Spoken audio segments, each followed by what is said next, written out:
Punta ko kina Ruben po, Tatay Ruben sa Provincial Hospital. Check po natin kung kumusta na. Naroon sila Pia at Tatay Ruben. Sila po yung aksidente sa sasakyan po nabangga ang kanila pong kotse sa puno. Puno ng kahoy po, nabangga po sila. Mga kaibigan.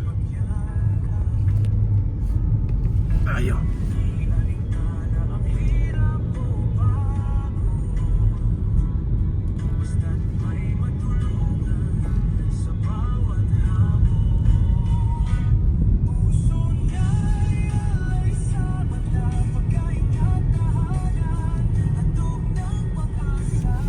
Pa tayo nagkain ng hapunan po.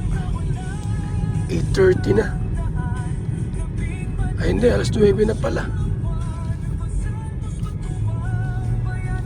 Hindi ako anong oras na. 9:30. Mamaya kumakain after nito. Ito mga kaibigan, ito na yung Provincial Hospital. Alamin natin kung saan sila anong room.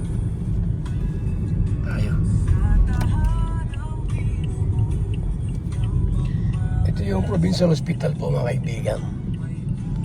So may kaliwa dito. Tayo mapasok sa kaliwa.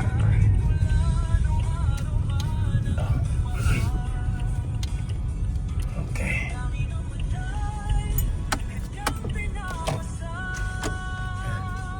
So mga kalingap, ito ko sa Provincial Hospital po. Puntahan ko po sila, Pia, Tatay Ruben. Yan po. Kahit sa loob. Kung ano may updates. Alam natin yung problema po dito kung anong pwede nating may tulong po sa kanila. Mga kalingap, mga kaibigan. Yung Provincial Hospital. May emergency ata o meron emergency. Ruben Tatay Ruben.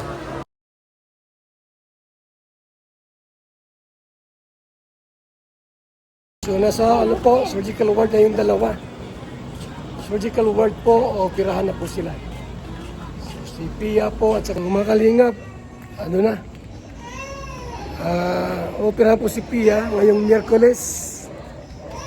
Kailangan po ng 180,000. 180,000 po kailangan ni Pia.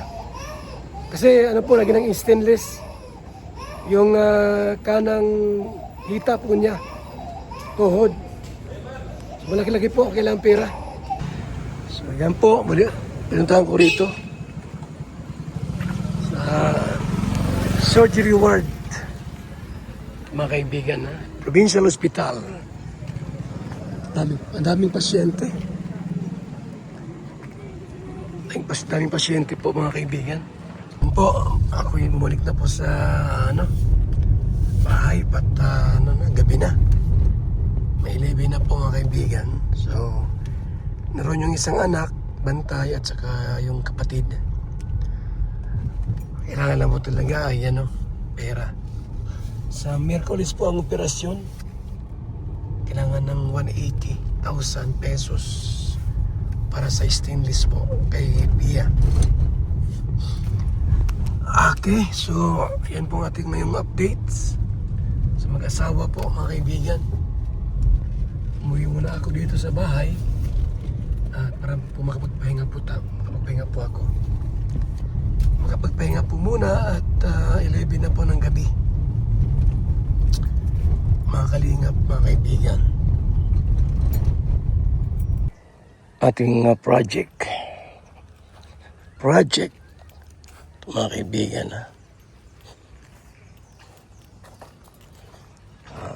Apartment type na pabahay po natin for our scholars. Yan na medyo mataas-taas na po yan.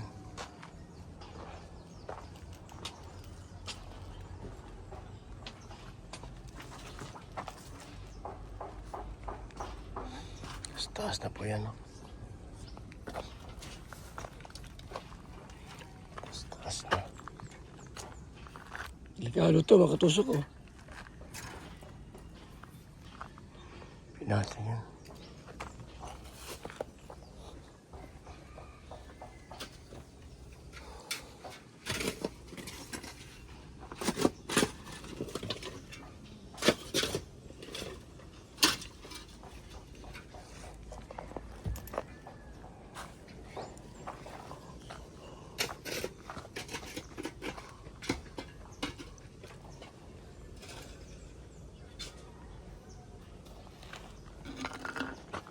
Ating project.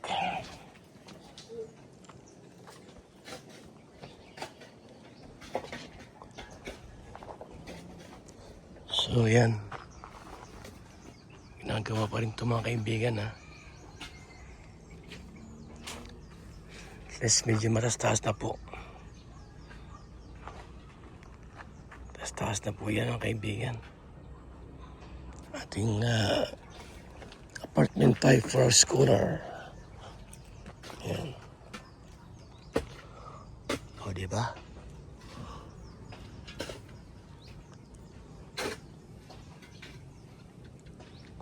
Ano pa ito? Mga blocks, mga ilang libo, ano?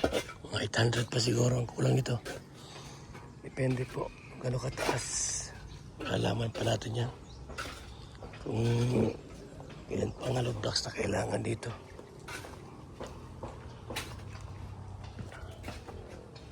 So ayan ha. Thank you po sa inyong pagtunood. Yung ating project po mga kaibigan. Project po natin itong bahay na ito.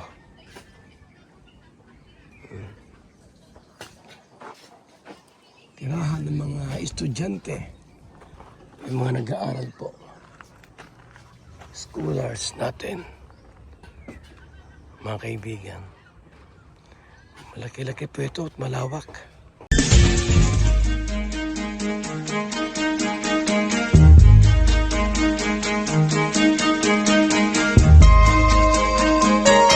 Ito ang palatuntunang tunay na lingkod bayan. Ang programang tututok sa kapakanan ng mga mamamayang kapos sa kapalaran. Si Kuya Val Santos Matubang, ang inyong katuwang. Si Kuya Val, kasangga sa kahirapan, kaagapay sa kalusugan, kakampi ng mga inaapi. Magbibigay pag-asa sa mga taong nawawala na ng pag-asa sa buhay, sa mga batang biktima ng kahirapan, sa mga matatandang napapabayaan.